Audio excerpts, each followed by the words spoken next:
Let's drop back into the 1369 and see what happened next.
That's the music by Johnny Griffin's quartet at the 1369 Club in Cambridge.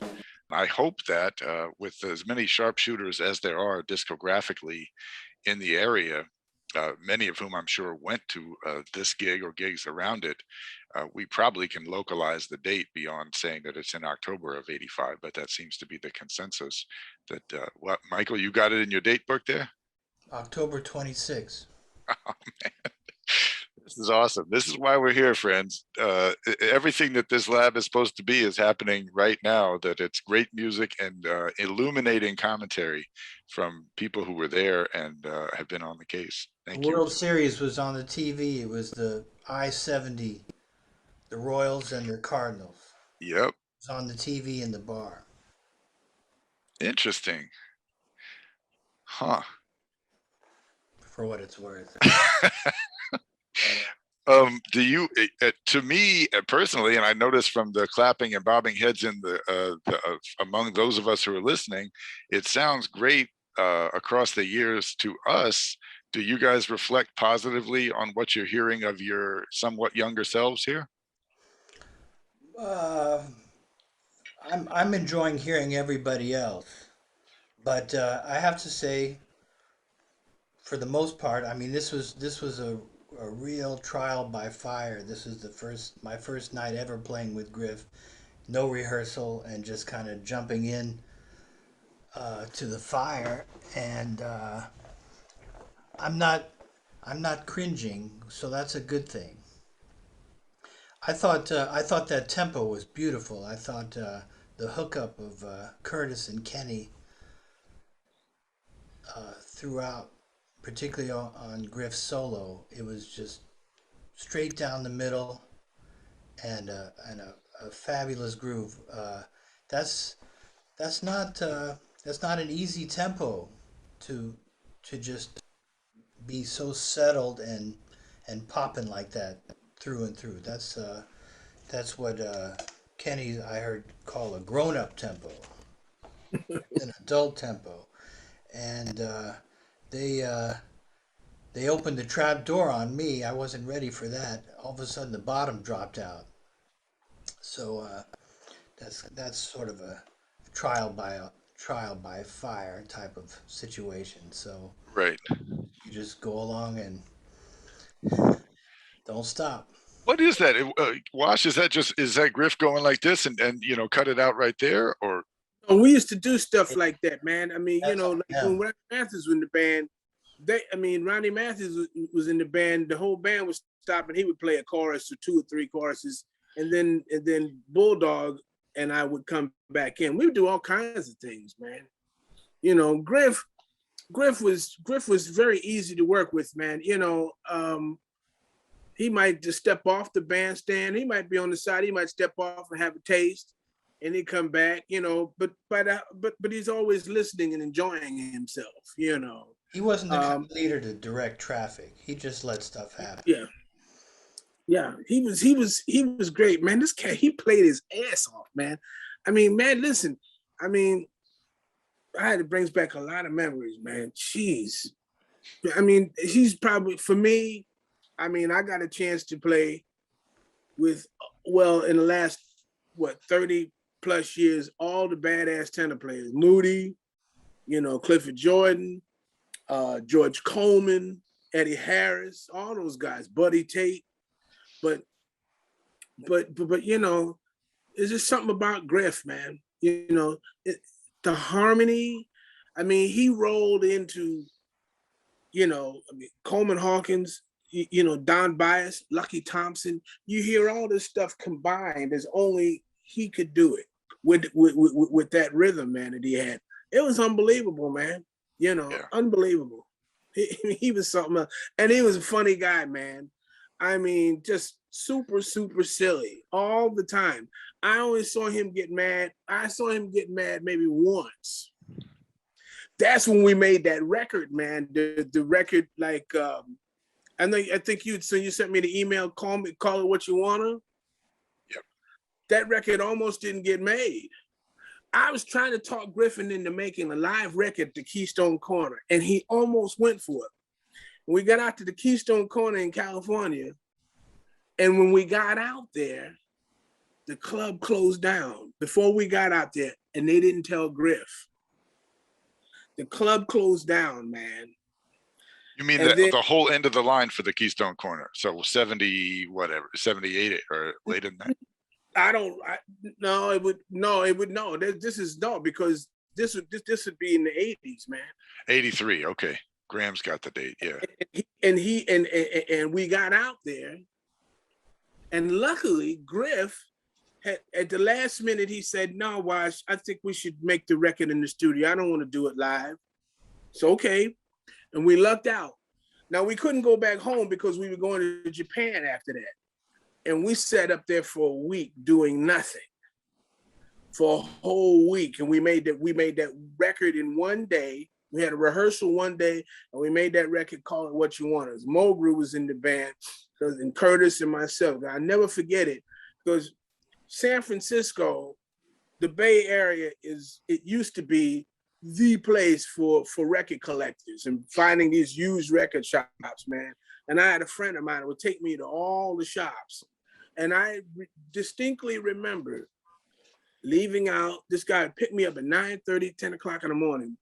And Mulgrew was down the hall from me in his hotel room. And I remember that he had the Bud Powell, the Verve record. There used to be this twofer where it had, the one with the painted picture of him, and it had the two classic Verve records on it. Right. Well, he had a cassette of that. There were no CDs or anything around. And I remember leaving out 10 o'clock in the morning, and he'd be playing that. I could hear him playing the cassette. Then I'd come back around lunchtime and drop some records off I had, and he would still be playing that same cassette, man. And I leave out again and come back later. He's still playing the same cassette, man. I'll never forget that, man. And that shows you where he really was at, man. For all the great things he did and his great playing, man. He was checking out Bud, and Oscar Peterson and people like that, But that's what happened on that. So we made that record that came out, studio. But couldn't go back home because we was on our way to Japan, Yeah. Because I remember Griff made Todd, they came up with something. Griff made Todd pay for our rooms for that whole week that we were there. We were just sitting up there doing nothing, man. I mean, We should have made a live record, because there was nothing in the studio that came close to just capturing the energy and yeah. We worked out so much stuff on the gig that it was such a seasoned band. Yeah. That a live recording would have. I mean, there are live there are broadcasts. There's live recordings from Montreal Jazz Festival, from the Vanguard, and you can hear I think it's kind of on another level than the studio. Yeah, that's some good stuff. The studio records were good too. I mean, by the time I got in the band, they had made they had made the live records. Idris Muhammad was able to he made the record before I came in the band.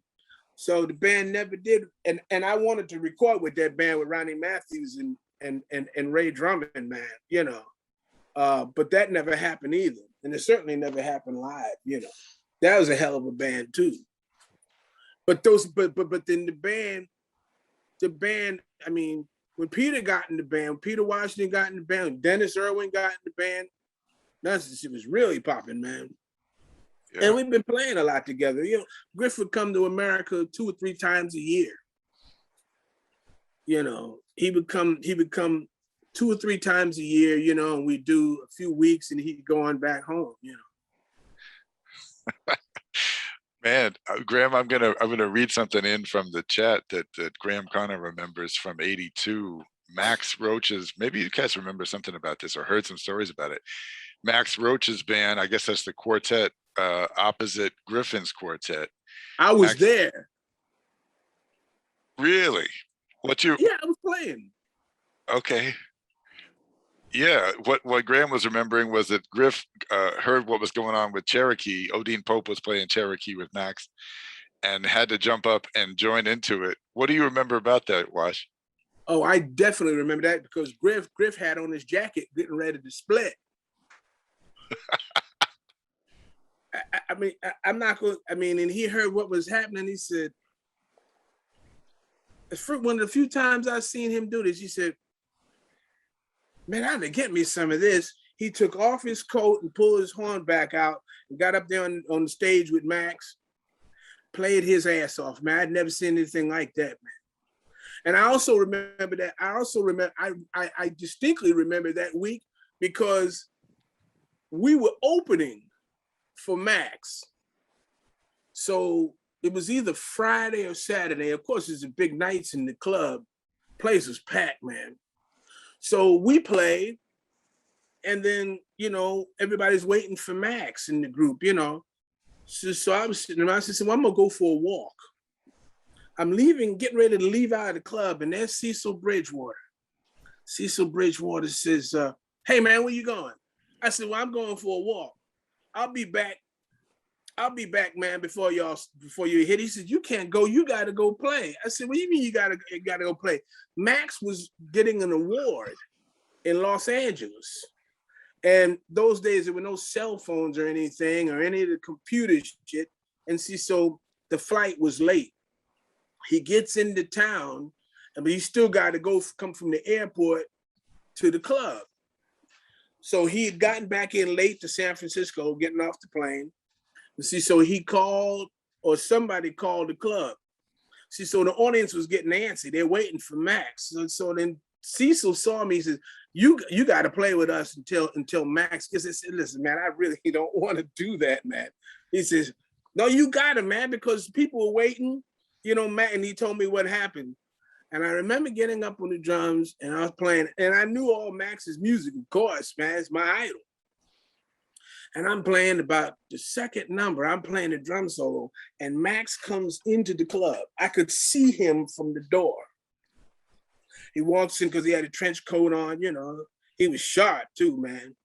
See, so that I hurried up, took the drum solo out and finished. People were applauding. And then Max walks up the aisle.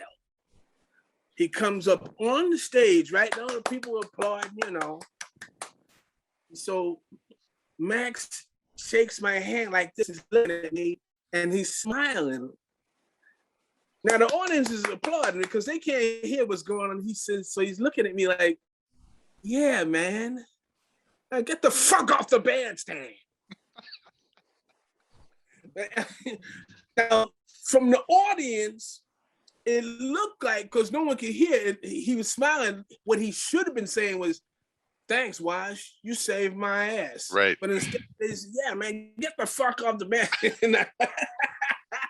I mean, you never could tell with him, man. You never could tell with him. Yeah. Well, you cats both had a lot of time to talk with Johnny Griffin on the road, I assume, on these long jumps and one-nighters and so on. Griff, he's important to Max's world a little bit, and vice versa. He's important to Blakey's world. He's important to Roy Haynes's world. What was this question for both of you? What was Johnny Griffin looking for in a drummer, and what was he looking for in a pianist? And I guess I'm talking in terms of like the players of a generation older than you two, who he had played with. Like, who were the favorites that he was most comfortable with, and how did that affect what you were thinking about? You want to go first, Michael?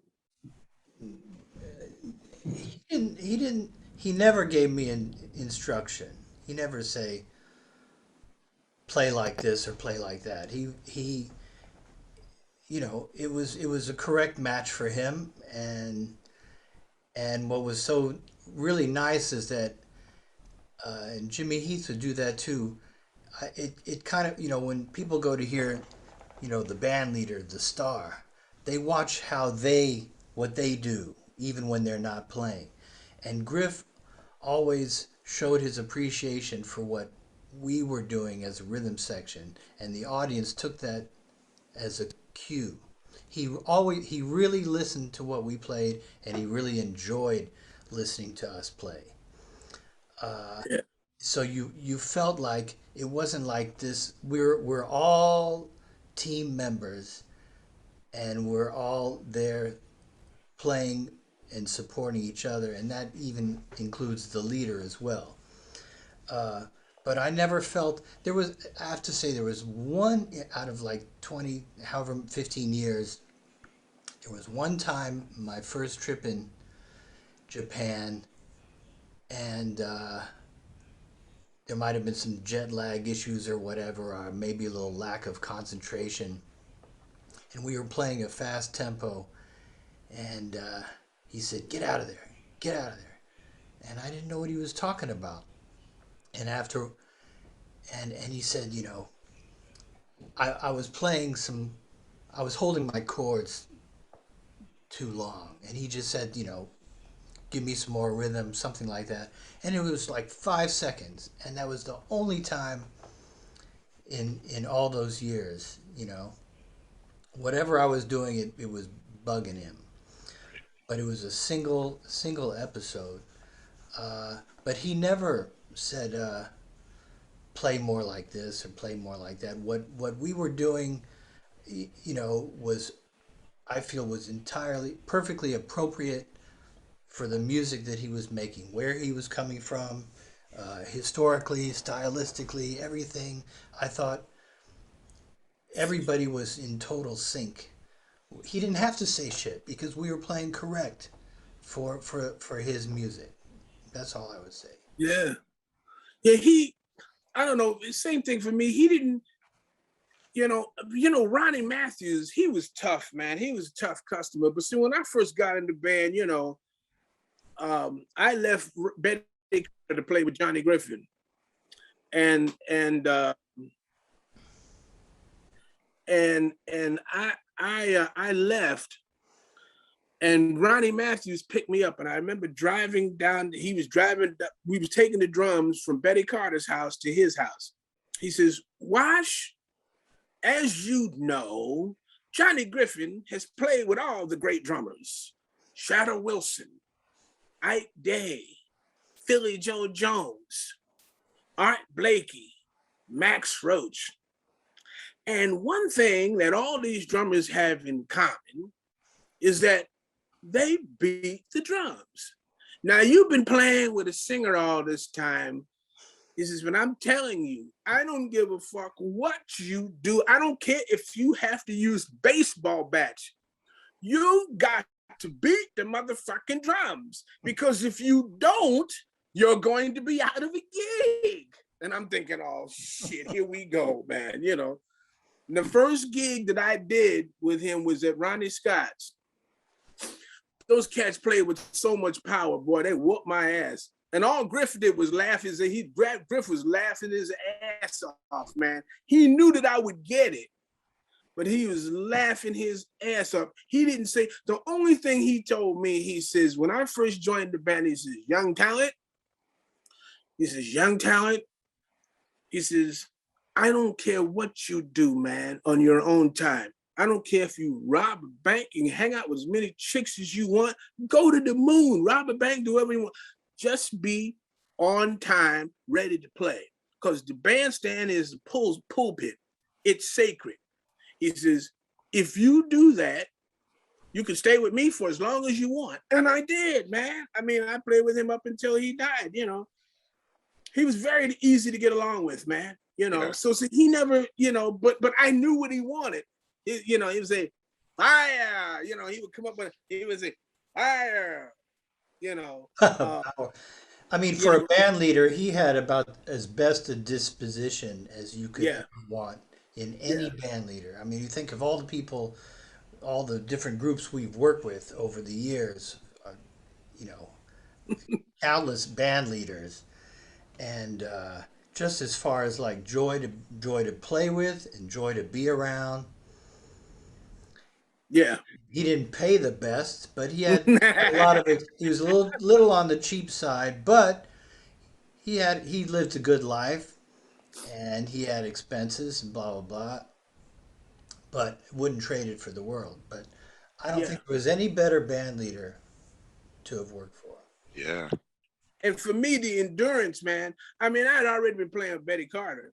So Betty Carter played fast, and she played long and fast, but it wasn't with the same intensity as Johnny Griffin. So Johnny Griffin, Ray Drummond, and Ronnie Matthews, and them cats kicked my ass for about 2 weeks at Ronnie Scott's. But it took me about that a little bit over a month because that helped me to, of course, hanging out with Lou Hayes and his right hand, him showing me stuff, that helped me to strengthen this up. See, so by the time I got with Griff, man, Yeah. at that point, man, I got strong, man. I could play any tempo, it didn't matter. Boom, There's nothing like playing every night. I mean, Yeah.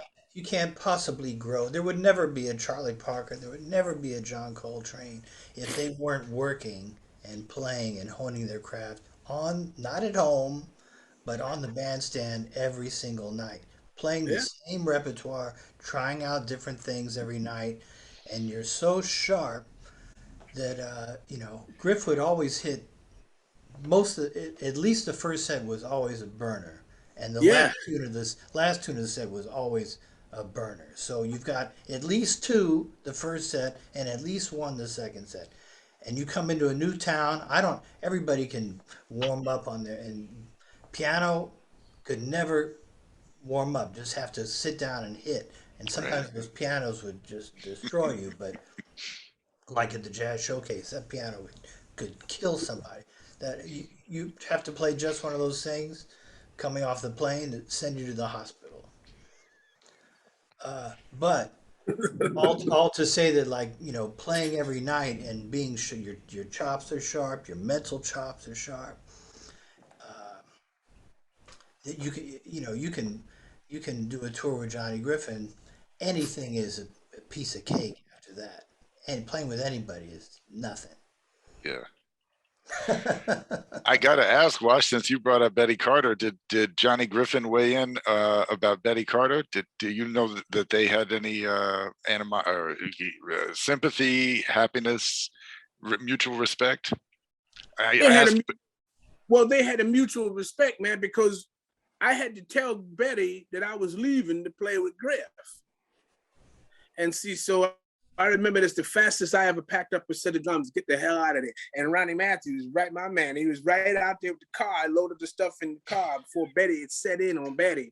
But when I told her that I was working with Griff, she was so shocked. She says, wow, well, kid, good luck. I mean, she liked Johnny Griffin, man. If I was leaving to play with somebody that she didn't favor, she would have really been pissed, man. But there's nothing that she could say about, because I was supposed to play with Johnny Griffin in the beginning. It was supposed to be Walter Davis Jr. And I guess it was going to be Tom Barney, because they was trying to find a trio that could keep up with Griff. And we got the call. And Babs Gonzalez, man, let's just say Babs had told Walter there was a manager, I'm not going to get into it, that was managing us. And I think Babs Gonzalez knew something even back then. And he said, you better watch this bitch. And then what happened was Walter Davis Jr. called up management and wanted all this money in a certified check day before we leave. This is before ATMs and all that kind of stuff. So then the whole gig, I got fired before I even played note. I didn't even know Griff, man. I got fired before I played near note, man. I was supposed to go out on the road, man. And then Ronnie Matthews got the call. And then he went out to California. And so, but then Ronnie Matthews owed me a favor. So Matthews says, Walter Davis Jr. called me back up. He said, listen, man, I just got a hot tip. Because this is the first time I'd ever gone out on the road, man. He says, well, I heard that Ronnie Matthews is going out. Ronnie owed me a favor. So I called Ronnie up. I called Ronnie up and said, hey, man, I still want to do this gig. And so then he says, well, give me time to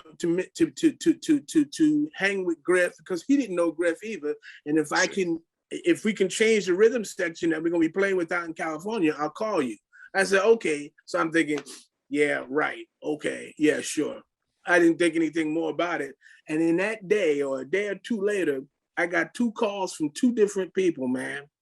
from Jackie McLean and Betty Carter. You know, and Wow. so then that's how I joined Betty.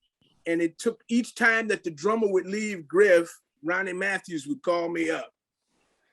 Hey, motherfucker, are you ready? Are you ready, motherfucker? Are you ready? So what are you talking about? He says, man, we need a drummer, man. Come on. I said, well, no, I want to stay with Betty.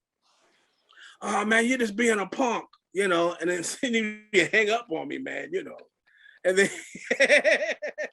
so about the second or third time after Idris Muhammad, I decided I was going to leave because I wanted to play with Griff, man. Yeah. I had all of his records and everything, man, you know. I saw that band at the 1978 Ann Arbor Jazz Festival. It had 3 days of unbelievable lineup, the number of great bands. But this one night, it was a triple bill. It was Griff's quartet followed by Dexter's quartet. And at the end of Dexter's quartet, Griff joined Dexter for Blues Up and Down. It was in Hill Auditorium, and it was packed, and everybody, including myself, was elevated off our seats. We're all like 4-5 inches off of the seats, floating in the air. It was so intense. And they followed that with Freddie Hubbard's group, who had like the most commercial band. He'd just done like, Liquid Love or some kind of shit. Right. And he came out playing some funk stuff. And the entire audience in the first 8 bars all got up and walked out. This is Freddie Hubbard. Unbelievable. How do you expect me to follow that with this band? But he's Freddie Hubbard. Yeah. But that was something. And let me say again, thanks to you gentlemen for joining us in on the call here and bringing all this illumination. It's really fantastic.